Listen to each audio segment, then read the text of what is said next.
Hey, we're back, and it's green sheet today for the green cladogram review. I'm going to try to talk quickly. You can always pause and stop and figure it out. So we're looking at this one with the arthropoda cladogram, and we've got to place species X and species Y. Those are all we have to place on these. We've got a data table over here to the right, and that data table is going to show us that species X and Y have a lot of things in common, but the only really difference here is that there's no antenna for species X. So find where the antennae are, that's where it is, and species X has to be before that point. So, but notice it does have a mandible, it does have compound eyes, and it does have an exoskeleton. So the only place X can go is going to be right there in that box. Any place beyond here is where Y can go, but let's double check to make sure. Could Y go in this box? Yeah, Y could go here, right? Because it's before the head, thorax, and abdomen. We don't have that on our data table. So that would be correct. Or, big or, you could do the Y here. You can't do both. And note that you don't have to fill in all the boxes. So there's that one. That's great.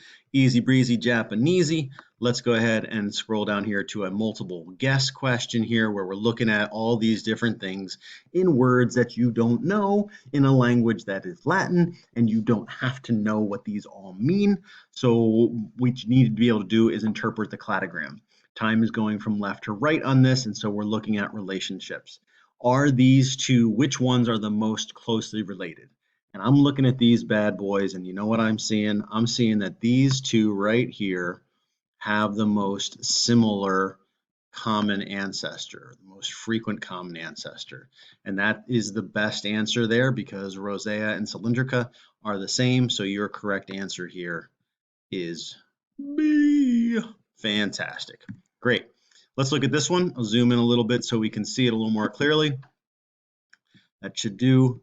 So we're looking at this cladogram, and some of us may have gone over this in class. I think we answered a couple of questions. We're placing organisms A, B, C, D, and E on here, except for D has already been placed. A couple of different ways to think about this one. This is a thinker in terms of the way in which you approach it. So the data table is kind of wonky because they have not given you any data in any of these boxes. But notice that those data would be the exact same data that you already see. It would actually make the box more confusing. So don't get confuzzled by that one. Let me go ahead and erase that for us so that we don't have to look at that. And obviously the differences in 113 amino acid sequences are going to be from A to A 0 differences, B to B 0 differences, et cetera, et cetera. If I look down here at the difference between D and E, there's only 3 differences there. So if we're looking at only 3 differences, well, that kind of tells me that those are pretty closely related. So I'm going to go ahead and put E right here in this box, closely related to D. Here's the common ancestor, the derived character that exists right there. So boom, we've got that placed.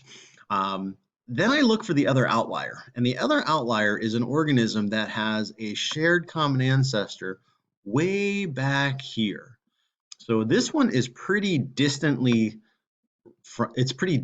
related from all of the other organisms, D, E, and whatever this is down here.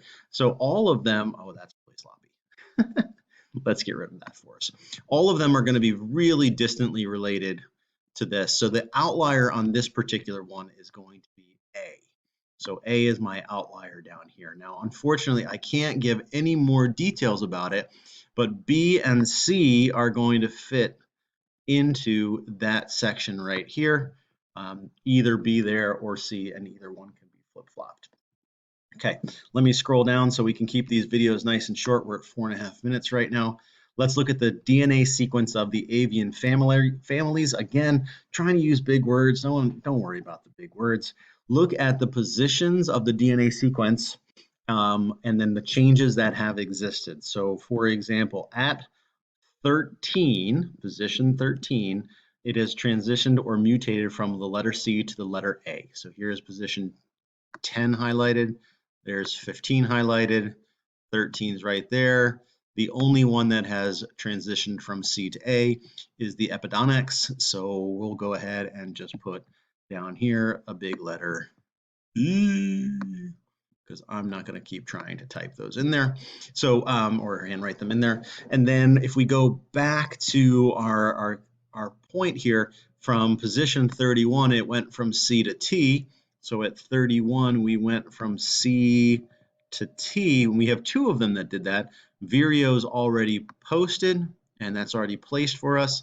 So it can't be Vireo, so it's got to be Diphylotes. So we'll go ahead and put a D in this one, which means that the only other one we have to place is Manucadota.